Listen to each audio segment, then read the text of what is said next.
வணக்கம், welcome to my channel. உய்ய ஒரே வழி உடையவர் திருவடி.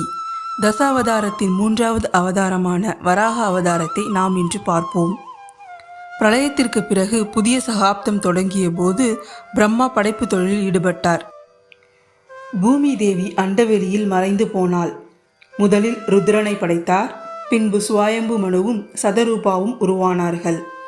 பொறாமை இல்லாத மனதோடு நல்ல குணமுடைய மக்களை பெற்றெடுத்து உலகத்தை ஆளுங்கள் என்றார் பிரம்மா. நான் எங்கு வாழ வேண்டும் என்று கூறுங்கள். பூமி தேவி எங்கே என்று கேட்டார் மனு. நான் இப்போது என்ன செய்வேன்? பூமியை கண்டுபிடிக்க வேண்டும். மகாவிஷ்ணு, எனக்கு நீங்கள்தான் உதவி செய்ய வேண்டும் என்று பிரம்மா மகாவிஷ்ணுவை வேண்டினார். அவருடைய மூக்கின் வழியே கட்டை விரல் பருமனுள்ள ஒரு பன்றி வெளியே வந்தது. அப்போதான் பிரம்மாவிற்கு புரிந்தது, பூமியை மீட்பதற்காக மகாவிஷ்ணு எடுத்த உருவம்தான் வராக அவதாரம் என்று தெரிஞ்சுக்கிட்டாரு. கட்டை விரல் அளவுக்கு இருந்த உருவம் பின்பு யானையை விட பெரிய அளவாக காட்சியளித்தது. அந்த சமயத்தில தான் தவத்தில் சிறந்தவரான கஷ்யப முனிவருக்கும் திதிக்கும் திருமணம் நடந்தது. அவங்களுக்கு கரு உண்டான நேரம் சந்தியா காலம். தன் சிசுவுக்கு எந்த ஆபத்தும் வரக்கூடாதுன்னு கடவுள்கிட்ட வேண்டுறாங்க. அப்போ கஷ்யப முனிவர் சொல்கிறாரு, சந்தியா காலத்தில் உருவான உன் கருவில் இருந்து 2 குழந்தைகள் பிறப்பாங்க. அவங்களுக்கு அரக்க குணமும் தர்ம விரோத காரியங்களும் ஈடுபடுவாங்க. அப்போது விஷ்ணு அவதாரம் பண்ணி அவங்கள அழிப்பார் அப்படின்னு சொல்கிறாரு. திதியோட கருவில் இருக்கிறது யார்? எதுக்கு அவங்களுக்கு அந்த அரக்க பிறவின்னு தெரிஞ்சுக்கலாமா? ஒரு சமயத்தில் மகரிஷிகள் 4 பேர் மகாவிஷ்ணுவை சந்திக்க செல்லும்போது அங்கே காவலுக்கு இருந்த ஜெயன், விஜயன் 2 பேரும் ரிஷிகளை மகாவிஷ்ணுவை சந்திக்க விடாமல் தடுக்கிறாங்க.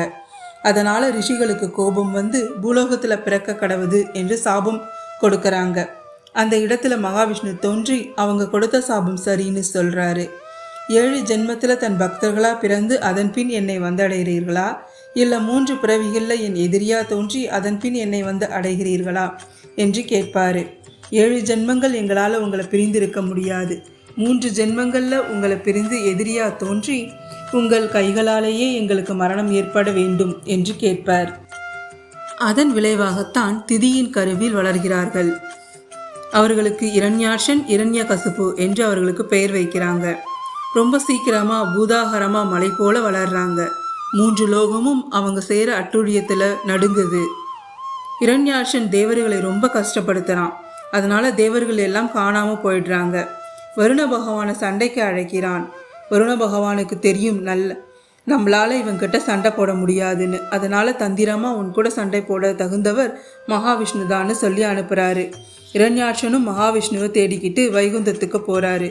போகிற வழியில் நாரதர் மகாவிஷ்ணு அங்கே இல்லை, பூமியை மீட்பதற்காக பாதாள உலகத்திற்கு போயிருக்காருன்னு சொன்னார். அவனும் பாதாள உலகத்துக்கு போகிறான். அப்போது விஷ்ணு வராக அவதாரத்தில் தண்ணீருக்கு நடுவில் இருந்த பூமியை தன் கோரை பற்கள் நடுவில் ஏந்திக்கிட்டு மேலே வராரு. பன்றி உருவத்தில் இருக்கிற விஷ்ணுவை பார்த்து கேலியாக சிரிக்கிறான். 2 மலைகள் மோதுவது போல 2 பேரும் மோதுறாங்க. சந்தியா காலம் வருவதற்குள் அவனை வதம் செய்யணும் அப்படின்னு பிரம்மா சொல்கிறாரு. விஷ்ணுவும் இரண்யாட்சனை வதம் செய்கிறாரு. அவனும் தன் விழி பிதுங்கி மரம் போல சாஞ்சிட்டான். தேவர்கள் எல்லோரும் மகிழ்ச்சியாக இருக்காங்க. இப்போ பாதாளத்தில் இருந்த பூமியை நிலைநிறுத்துறாரு. பூமி பழைய நிலைமைக்கு வருது. 3ஆம் அவதாரமான வராக அவதாரம் இனிதே முடிவடைகிறது. நன்றி. இந்த வீடியோ உங்களுக்கு பிடிச்சிருந்தா லைக் பண்ணுங்கள், ஷேர் பண்ணுங்கள், மறக்காமல் சப்ஸ்கிரைப் பண்ணுங்கள்.